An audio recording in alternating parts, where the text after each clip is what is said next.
Tom Lee's Bitmine just dropped exactly $41 million on Ethereum for an on-chain treasury expansion.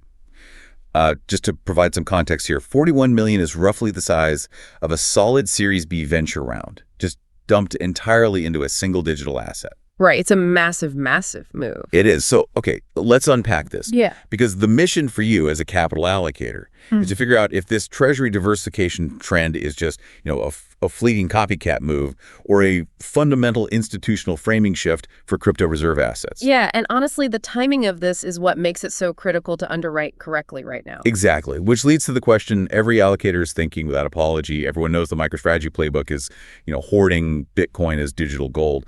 So why is a high-profile entity like Bitmine actively choosing Ethereum right now, especially when Bitcoin is flashing deep bear market valuation signals? Well, it's really a conviction at discount thesis, since Ethereum is trading well below its prior cycle highs. But more importantly, there's a fundamental differentiator here. Ethereum is a yield-bearing asset. Right, because of the staking. Exactly. They generate return through staking, which is essentially locking up your tokens to help secure the network in exchange for a percentage return. Which changes the math entirely. It does. What's fascinating here is that we are in a rising rate environment.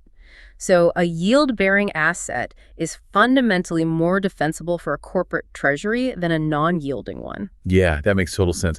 Buying Bitcoin for a corporate treasury is, it's like buying an empty plot of land in a prime location. You're just hoping the land appreciates. You're just sitting on it, yeah. Right.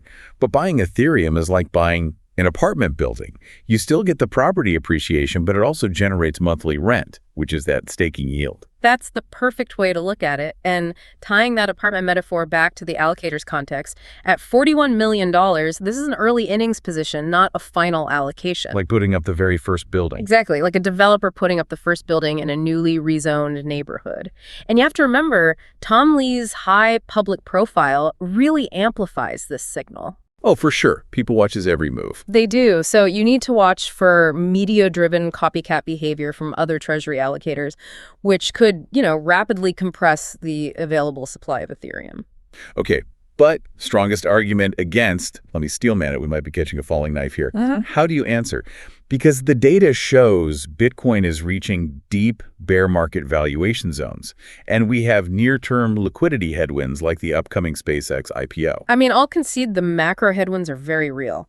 The SpaceX IPO alone will suck a lot of liquid crossover capital out of the room. Right, because funds need cash for the private allocations. Exactly. But those valuation metrics only define the opportunity window, right? They do not define the exact entry point. That's fair. And we have a clear invalidation level. This breaks if the upcoming June 24th Federal Reserve stress tests signal severe credit stress, triggering forced selling and pushing the market into a further 15 to 25% drawdown before we find a sustainable floor. Wow, a 25% drop. So what's the actual play then? What are the Monday moves for the fund-to-funds allocator listening right now? I've got 3 specific numbered Monday moves for you. Number 1, evaluate. You need to check if your underlying managers are long Ethereum, specifically with a treasury demand catalyst thesis.